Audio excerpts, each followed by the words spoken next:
ओम शांति। आज 23 सितंबर 2021 है। आज बाबा हमें विदेही अवस्था के द्वारा कैसे हम बुद्धि की स्थिरता, बुद्धि को प्लेन बना सकते हैं और परिस्थितियों से पार हो सकते हैं, उसकी गहराई में लेके जा रहे हैं। तो जानते हैं इस बात की गुह्यता बाबा के अव्यक्त इशारों के द्वारा। कोई भी सेवा के प्लान्स बनाते हो, भल बनाओ, भले सोचो, लेकिन क्या होगा उस आश्चर्यवत होकर नहीं। विदेही साक्षी बन सोचो। सोचा, प्लान बनाया और सेकंड में प्लेन स्थिति बनाते चलो। अभी आवश्यकता स्थिति की है। यह विदेही स्थिति परिस्थिति को बहुत सहज पार कर लेगी। जैसे बादल आए चले गए, विदेही अचल अडोल ही खेल देख रहे हैं। आज बाबा ने हमें स्टेप बाय स्टेप बताया है कि कैसे विदेही बनने से हम परिस्थितियों को पार कर देंगे। जब हम विदेही होते हैं तो विदेही स्थिति अर्थात मैं आत्मा इस देह की मालिक हूँ। ये देह मेरा इंस्ट्रूमेंट है, मेरा रथ है, निमित्त मात्र है। कार्य कराने वाली मैं देही हूँ। तो नेचुरली जब हम इस कॉन्शियसनेस में, इस स्मृति में रहेंगे तो जो देही के संस्कार हैं वही संस्कार इमर्ज होंगे और देह के संस्कार मर्ज हो जाएंगे।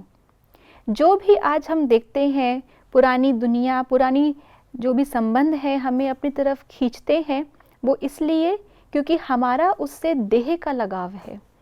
और अगर हम विदेही बन करके उस चीज़ को देखते हैं तो विदेही आत्मिक संस्कार इमर्ज होते हैं। इसलिए बाबा ने कहा जैसे बादल आए और बादल चले भी जाएंगे और हम साक्षी होकर के केवल उस आने और जाने के खेल को देखते हैं। जितने समय वो बादल है उतने समय बादल के प्रभाव से मुक्त रहने के लिए भी उसको भी सीन की तरह देखते हैं। तो विदेही बनने से हम बहुत इजीली साक्षी बन सकते हैं और जो साक्षी होता है वो सहज त्रिकालदर्शी बन सकता है, क्योंकि साक्षी ये जानता है कि ये केवल इस समय का सीन है, इसके आने का कारण भी ये है और इसके जाने के बाद भी क्या होगा वो त्रिकालदर्शी की स्टेज पर रह करके उस चीज़ को अनुभव कर सकता है। और हम जब त्रिकालदर्शी होकर के देखते हैं किसी भी परिस्थिति को, तो आत्मा के अंदर तो 84 जन्मों के संस्कार हैं और त्रिकालदर्शी होना अर्थात उन सभी जन्मों के संस्कारों को, उसमें से कौन सा हमें इमर्ज करना है, कौन सी शक्ति हमें इमर्ज करनी है, वो हम उसको ईजिली अपने अंदर ढूंढ करके उसको प्रयोग में ला सकते हैं। यदि हम परिस्थिति में अटक जाएंगे तो उस समय परिस्थिति का रूप बन जाएंगे, वही संस्कार हमारे अंदर आ जाएंगे, वही बातें हमारे अंदर इमर्ज होंगी। और परिस्थिति से साक्षी होकर त्रिकालदर्शी बनकर देखेंगे तो अपने कोई भी ओरिजिनल संस्कार को हम सहज ही प्रयोग में ला सकते हैं और परिस्थिति पर स्व की स्थिति से विजय पा सकते हैं।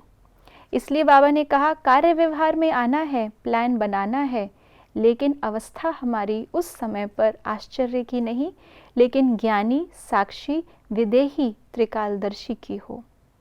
ओम शांति।